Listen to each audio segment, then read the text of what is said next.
nosotros nos parece muy positivo. Hay que destacar que el informe se da en el marco de una ley que el propio oficialismo aprobó bueno, se aprobó entre todos, pero la iniciativa fue del oficialismo bueno, estipular que cada 6 meses el ministro, el jefe de gabinete, presente un informe de gestión. Para nosotros toda la información es muy valiosa. Para nosotros es muy difícil obtener muchas veces información, vamos ministerio por ministerio. Hemos hecho varios pedidos de informes, bueno, por unirse, por las vacunas, por el tema de los discapacitados. Y muchas veces, bueno, prácticamente todas son bloqueadas y son mandadas a comisiones y después son difíciles de sacar de ahí. Entonces el hecho de que el Ejecutivo tenga esa obligación, y me parece que es muy positivo. Se ve, digamos, en el informe que hay áreas que han trabajado mejor. Otra cosa que debería decir es que nosotros reconocemos que es un trabajo preparar un informe, son muchas áreas del gobierno. Y bueno, algunas las hemos leído con mucho interés y bueno, pudiendo, digamos, sacar un provecho muy grande.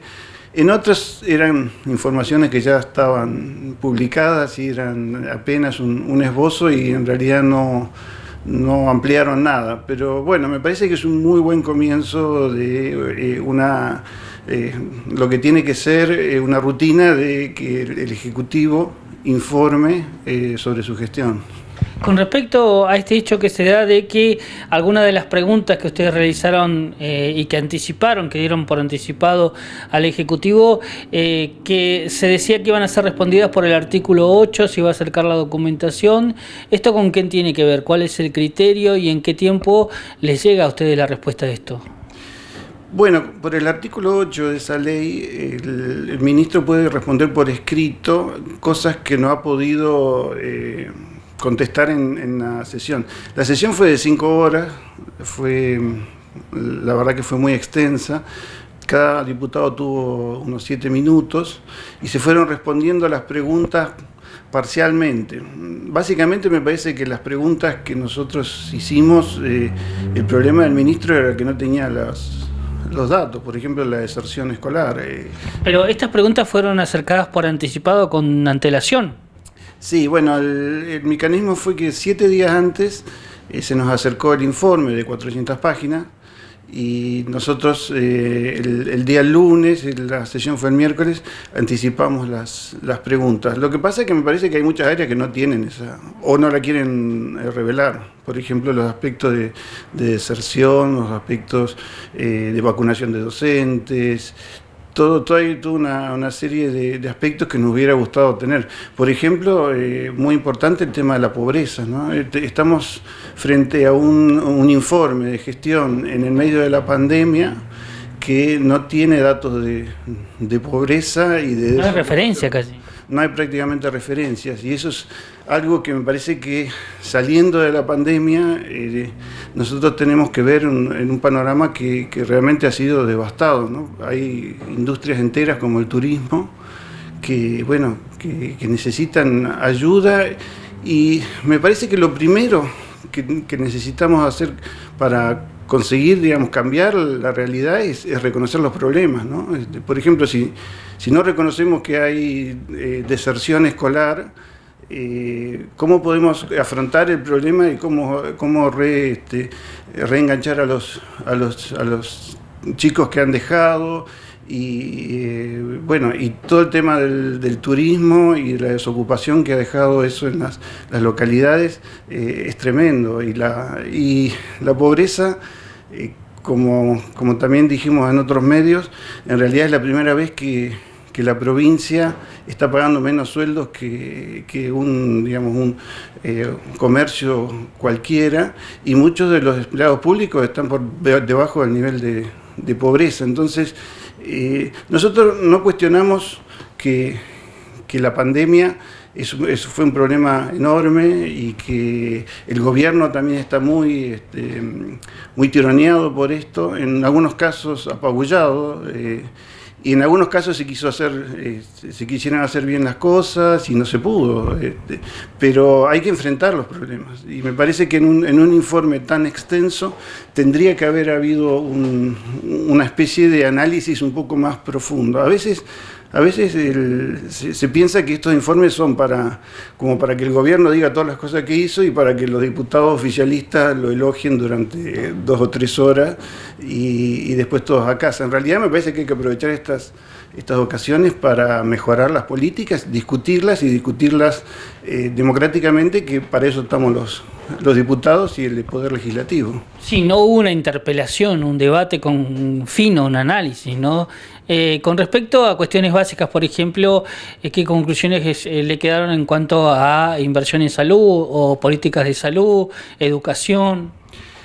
Eso fue uno de los aspectos que en realidad pensábamos que iba a ser muy, muy detallado. La inversión en salud fue muy, muy superficial, digamos. Se dice frases como que se aumentó entre 22 y 42% la capacidad de camas del hospital y se abrieron algunas guardias, pero en realidad sabemos que hubo una inversión grande en salud, que por otro lado que el déficit es enorme, digamos. Los números reales de esto, netos, ¿son alcanzados a ustedes en papel y desglosados en los posteriores días?